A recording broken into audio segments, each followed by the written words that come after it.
Banyak orang menemui jalan buntu saat mereka mengalami tantangan-tantangan kehidupan.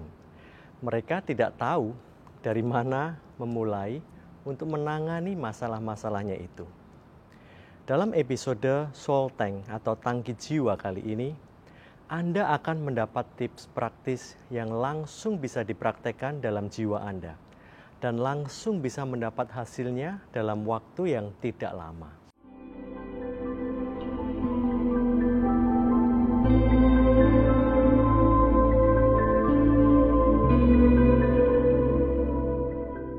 Dalam episode Psycho yang lalu, kita mempelajari macam-macam gangguan kejiwaan dan penyebab-penyebabnya. Dalam episode Soul Tank atau tangki jiwa kali ini, kita akan mempelajari hal praktis dalam mengelola jiwa itu. Roma 12 ayat 2, berubahlah oleh pembaharuan jiwamu terus-menerus. Kita bertanya-tanya bagaimana cara membaharui jiwa kita. Kita membaharui jiwa kita dengan mengelolanya. Seperti layaknya air dalam tandon atau tangki rumah kita, jiwa pun perlu dijaga kebersihannya tiap hari. Jika tidak, air yang kotor dan terkontaminasi dapat menyebabkan penyakit bagi seluruh anggota rumah yang mengkonsumsi dan memakainya.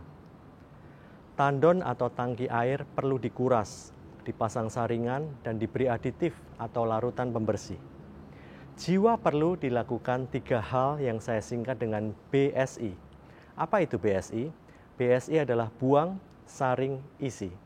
Buang racun-racun jiwa yang telah mengendap begitu lama, saring informasi eksternal yang akan masuk, dan isi dengan suplemen yang menyehatkan. Mari kita kupas satu persatu. Buang racun-racun jiwa yang telah mengendap begitu lama. Sejak lahir kita telah mengumpulkan berbagai macam informasi dan pengalaman yang terjadi dalam hidup kita. Informasi bisa dengan sengaja kita masukkan atau masuk tanpa kita sadari. Misal, kita sengaja membaca buku pelajaran sekolah atau membaca novel dan komik. Atau secara tidak sengaja menyaksikan suatu kecelakaan di jalan raya. Pengalaman pun juga begitu. Ada yang sengaja kita cari dan kita lakukan, ada pula yang datang sendiri tanpa kita rencanakan. Misal, kita sengaja mendaki gunung, atau kita diberi kejutan di hari ulang tahun kita. Informasi bisa bersifat positif dan negatif. Positif misalnya, atasan mengumumkan kenaikan jabatan bagi kita di kantor. Negatif misalnya, keluarga mengabarkan orang tua jatuh sakit. Pengalaman pun juga begitu, bisa menyenangkan, bisa menyedihkan. Menyenangkan misalnya, kita berlibur ke pantai bersama sahabat kita. Menyedihkan misalnya, kita dihukum kurungan di ruang terkunci oleh orang tua karena nakal. Informasi dan pengalaman ini masuk lewat pintu panca indera kita yang terdapat pada tubuh ragawi kita. Informasi masuk melewati apa yang kita lihat dengan mata, kita dengar dengan telinga, dan kita cium dengan hidung. Pengalaman masuk melewati ketiga pintu tadi, dan apa yang kita kecap dengan lidah atau kita rasa dengan kulit.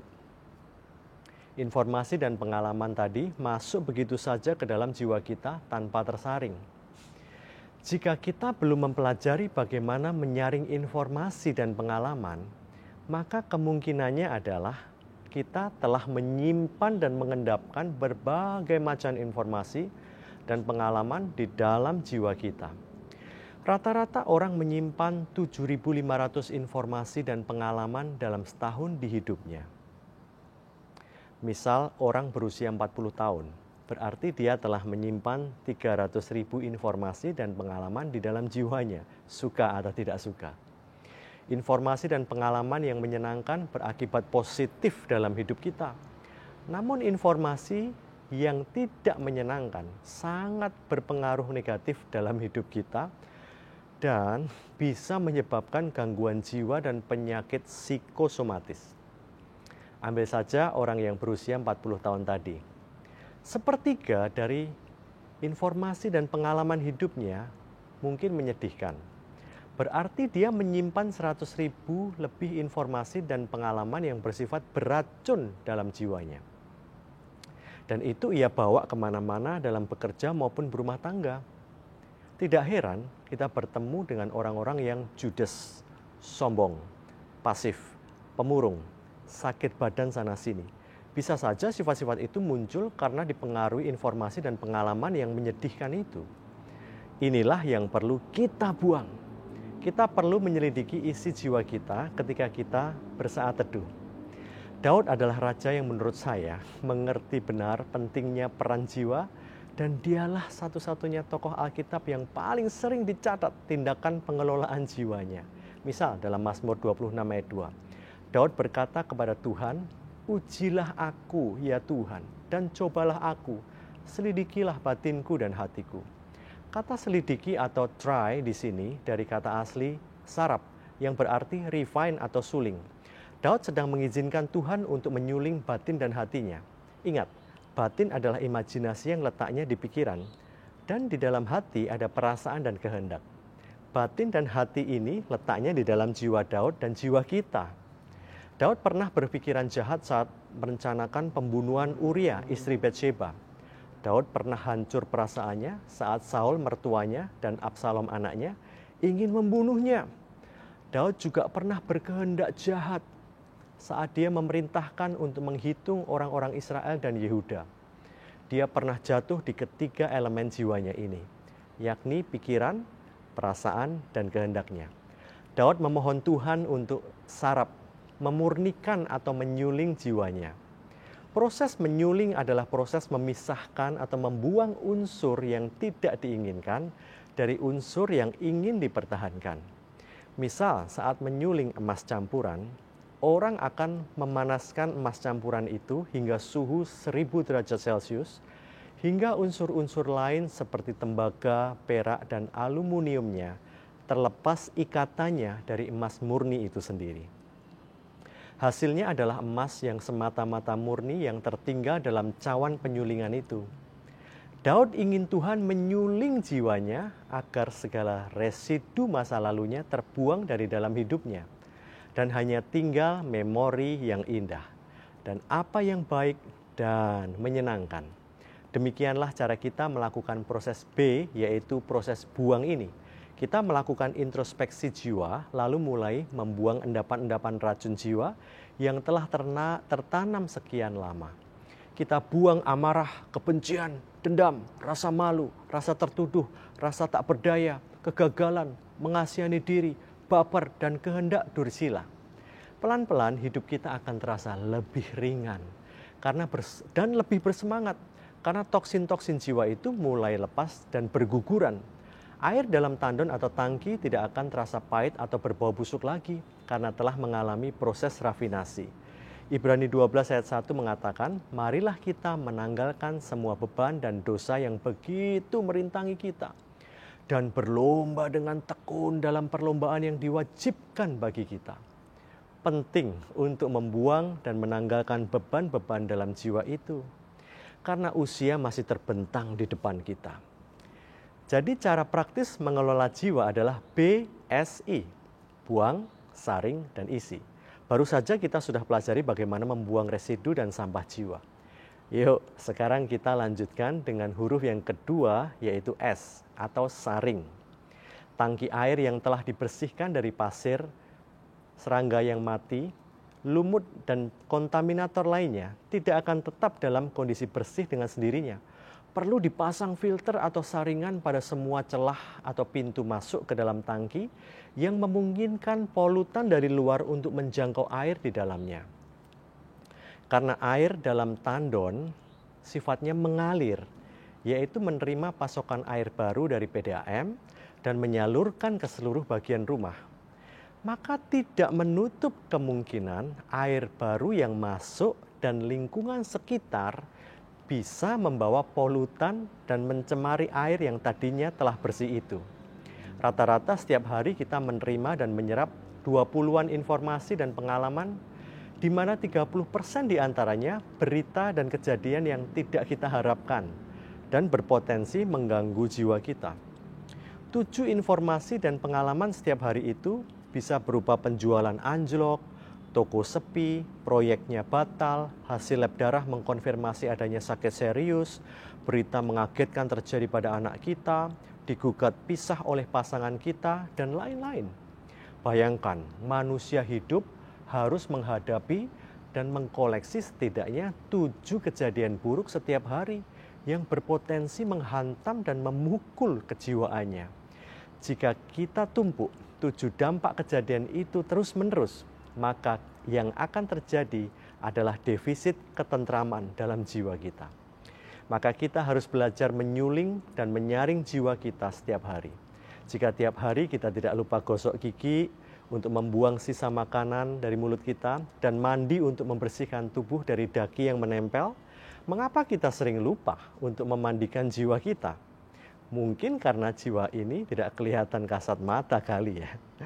Atau kita memang tidak pernah menyadari jiwa perlu diurusi juga sebagaimana kita mengurusi tubuh luar kita ini. Pada tandon air, kita memasang filter yang terbuat dari kawat ram, busa, atau karbon yang berfungsi menjebak partikel-partikel yang tidak diinginkan dari luar saat berusaha masuk ke dalam tandon. Setelah cukup terkumpul, partikel-partikel itu kita buang dan air dalam tandon terhindar dari kemasukan polutan-polutan jahat itu. Hal ini diterapkan juga pada bilik oli mesin mobil untuk menghindari mesin rusak jika oli terkontaminasi. Kita bisa memasang saringan pada panca indera ragawi dan pada jiwa kita juga. Pada panca indera ragawi, kita bisa sengaja menutup mata dan telinga dari informasi dan pengalaman yang berpotensi meracuni jiwa kita. Misal kita sengaja tidak terus-terusan mengikuti berita mengenai korban-korban virus corona. Cukup kita tetap menjaga protokol kesehatan sendiri saja. Karena berita-berita itu sangat berpotensi membuat perasaan kita ciut dan diserang ketakutan hingga sulit tidur. Pada jiwa, kita bisa memasang saringan pada pikiran dan perasaan. Kita lihat dari elemen pikiran dulu. Baik dipicu oleh apa yang kita serap dari pintu panca indera atau yang timbul sendiri dari pikiran, imajinasi itu bisa kita tertibkan. 2 Timotius 1 ayat 7, sebab Allah memberikan kepada kita roh yang membangkitkan ketertiban berpikir, akal sehat, atau pikiran waras. Jadi kita menyaring dengan cara menertibkan, mengimajinasikan balas dendam, merencanakan perbuatan jahat. Itu bukan ketertiban berpikir, itu pikiran kacau, tidak tertib. Pikiran tertib itu misal memikirkan strategi perusahaan, merancangkan tindakan sosial ke masyarakat. Kalkulasi dan rencana positif dalam otak ini bisa dilatih terus-menerus dengan bantuan Allah kepada roh kita yang mempengaruhi pikiran kita untuk membuahkan ide-ide kreatif yang positif. Agur bin Yake dalam Amsal 30 ayat 8 memohon kepada Allah, jauhkanlah daripadaku kecurangan dan kebohongan. Agur memasang filter dalam pikirannya agar tidak meladeni pikiran curang dan bohong. Kita sekarang melihat dari elemen perasaan yuk. Baik dipicu oleh apa yang kita serap dari pintu panca indera atau yang timbul sendiri di dalam perasaan, kita bisa menyaring perasaan mana yang kita mau ladeni dan mana yang kita tidak mau ladeni. Tidak meladeni perasaan tertentu itu seperti menjebak partikel tanah kotor dengan karbon pada filter tangki air tadi. Rasa muram, murung, kesepian, merasa tidak dianggap oleh orang lain, tidak perlu diladeni. Lagu-lagu cinta yang paling laris adalah yang bertemakan patah hati atau ditolak cintanya. Saat kita putus cinta dan mendengar dengan sengaja lagu-lagu seperti itu seperti memberi makan kepedihan dan menggemukkan kesedihan. Sama seperti membuka pintu tandon air kita lebar-lebar, semua lumpur dan kotoran bisa masuk ke dalamnya. Kita tidak bisa mencegah burung terbang di atas kita. Seperti yang kita lihat banyak burung-burung di jalanan Orchard Road, Singapura itu. Tapi kita bisa mencegahnya hinggap dan bersarang di kepala kita. Kita tidak bisa mencegah kejadian terjadi di sekeliling kita. Tapi kita bisa memilih untuk tidak meladeni kejadian menghancurkan kita itu untuk bersemayam di hati kita. Saya tidak berkata kita tidak akan pernah sedih atau khawatir lagi loh. Tidak mungkinlah manusia bisa bebas total dari perasaan-perasaan seperti itu selama hidup di dunia yang penuh tangis ini. Namun kita bisa menolak untuk tinggal dalam kesedihan, menolak tinggal dalam kemurungan, dan rasa kehilangan yang berkepanjangan itu. Dan Roh Kudus akan menolong kita untuk segera move on atau cepat melupakan kesedihan itu. Kita perlu memasang saringan pada apa yang kita lihat atau visual, yang kita dengar atau aural, dan persahabatan atau sosial kita. 1 Korintus 15 ayat 33 mengatakan pergaulan yang buruk merusakkan kebiasaan yang baik. Sering kita sungkan menolak kepada sahabat kita dan terpaksa kita mengikuti cara pikir dan kebiasaannya. Marilah kita tidak hanya memasang masker atau face shield atau perisai wajah untuk menolak virus, cobalah untuk juga memasang soul shield atau perisai jiwa untuk menjaganya dari polusi jiwa. Kita telah membedah B dan S dari BSI, yaitu buang dan saring. Sekarang kita sampai pada langkah praktis terakhir, yaitu I atau isi. Air sudah jernih dan polusi sudah disaring. Ada baiknya air itu diberi aditif penjernih air yang bisa membantu selalu mempertahankan kejernihan air dalam jangka waktu yang lama. Dalam hal jiwa, nutrisi yang diperlukan itu adalah firman Allah. Firman Allah yang tepat ditujukan untuk kita para Gentiles atau non-Yahudi itu berdampak positif bagi jiwa kita. Mazmur 119 bertabur ayat-ayat yang menguatkan hal ini. Misal di ayat 14 tertulis, atas petunjuk peringatan-peringatanmu aku bergembira, seperti atas segala harta. Saat merenungkan dan melakukan firman Allah, justru bukan terbeban, malah jiwa kita bergembira. Ayat 16 dan 47 mencatat, 16, aku akan bergemar dalam ketetapan-ketetapanmu, firmanmu tidak akan kulupakan. 47, aku hendak bergemar dalam perintah-perintahmu yang kucintai itu. Firman Allah membuat hati gemar. Ayat 35, biarlah aku hidup menurut petunjuk perintah-perintahmu, sebab aku menyukainya. Materi duniawi hanya membuat jiwa kita bersuka sementara atau palsu. Namun firman Allah menyebabkan kesukaan sejati dalam jiwa. Ayat 45, aku hendak hidup dalam kelegaan, sebab aku mencari titah-titahmu. Orang yang terus memamah biak firman, jiwanya diliputi kelegaan atau relief. Ayat 52, aku ingat kepada hukum-hukummu yang dari dahulu kala, ya Tuhan, maka terhiburlah aku. Hiburan yang sesungguhnya bagi jiwa bukan menonton film atau lawak, tapi dalam firman Tuhan. Intinya, ketakutan dan kekalutan bisa dikalahkan oleh firman Tuhan yang tepat. Misal kondisi hidup kita terpojok, membaca kisah Daniel luput dari terkaman singa lapar, maka jiwa kita mendapat kekuatan. Hal praktis yang langsung berdampak adalah dengan cara mengajak dialog jiwa kita. Daud paling sering berdialog dengan jiwanya sendiri. Mungkin kalau zaman sekarang kita anggap orang yang bicara sendiri itu sebagai orang yang gila ya. Namun kita akan berpendapat lain setelah melihat kebiasaan Daud berdialog pada dirinya sendiri. Seperti misalnya di Mazmur 43 ayat 5. Mengapa engkau tertekan hai jiwaku, dan mengapa engkau gelisah di dalam diriku? Berharaplah kepada Allah, sebab aku bersyukur lagi kepadanya, penolongku dan Allahku. Daud menempatkan jiwanya seolah-olah teman dialog dan diajak bicara. Saat itu dia sedang tertekan jiwanya, karena himpitan musuh dan air matanya menjadi makanannya siang dan malam.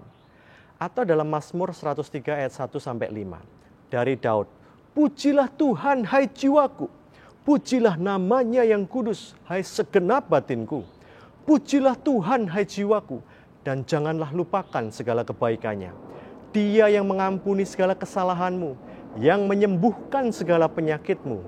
Dia yang menebus hidupmu dari lubang kubur, yang memahkotai engkau dengan kasih setia dan rahmat.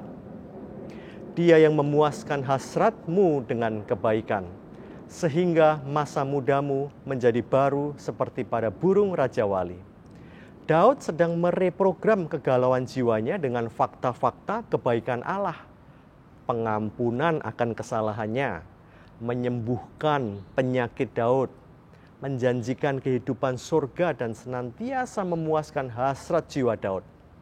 Dalam pasal favorit banyak orang, selama ini kita tidak sadar bahwa Daud sedang menterapi jiwanya sendiri dengan berkata dalam Mazmur 23 ayat 1-6. Mazmur Daud, Tuhan adalah gembalaku, takkan kekurangan aku. Ia membaringkan aku di padang yang berumput hijau. Ia membimbing aku ke air yang tenang. Ia menyegarkan jiwaku. Ia menuntun aku di jalan yang benar oleh karena namanya. Sekalipun aku berjalan dalam lembah kekelaman, aku tidak takut bahaya, sebab Engkau besertaku. Gadamu dan tongkatmu itulah yang menghibur aku. Engkau menyediakan hidangan bagiku di hadapan lawanku. Engkau mengurapi kepalaku dengan minyak, pialaku penuh melimpah. Kebajikan dan kemurahan belaka akan mengikuti aku seumur hidupku, dan aku akan diam dalam rumah Tuhan sepanjang masa. Tidak hanya Daud, Rasul Paulus pun juga berdialog dengan jiwanya sendiri di Filipi 4 ayat 13. Segala perkara dapat kutanggung di dalam Dia yang memberi kekuatan kepadaku. Perkataan-perkataan terapi Daud dan Paulus ini juga bisa kita praktekkan dalam jiwa kita masing-masing. Misal saat bangun pagi dengan perasaan tak keru-keruan, kita pun bisa mengajak jiwa kita bersama-sama memperkatakan Mazmur 118 ayat 24. Inilah hari yang dijadikan Tuhan, marilah kita bersorak-sorak dan bersuka cita karenanya. Jiwa kita yang tadinya menolak untuk setuju dengan firman, kita giring untuk kembali kepada kebenaran firman, bahwa meskipun kerasanya akan menjadi hari yang buruk karena seluruh persoalan yang muncul, hari itu tetap sama dengan hari-hari lainnya yang telah dijadikan Tuhan. Dan Tuhan tidak pernah menciptakan hari yang buruk, kan? Amsal 15 ayat 15. Hari orang berkesusahan buruk semuanya, tetapi orang yang gembira hatinya selalu berpesta. Saya sampai pada kesimpulan. Dalam episode Soul Tank atau tangki jiwa kali ini, kita telah mempelajari bagaimana menerapkan cara praktis BSI, buang, saring, isi, untuk mengelola jiwa kita. Kita belajar membuang sampah-sampah jiwa yang telah mengendap bertahun-tahun. Kita belajar memasang saringan atau tameng agar tidak banyak lagi polusi jiwa yang masuk. Dan kita belajar juga untuk menambahkan suplemen firman Allah ke dalam jiwa untuk menjaga kebugarannya. Nantikan episode selanjutnya dalam seri Desesperado yang akan datang. Tuhan Yesus memberkati.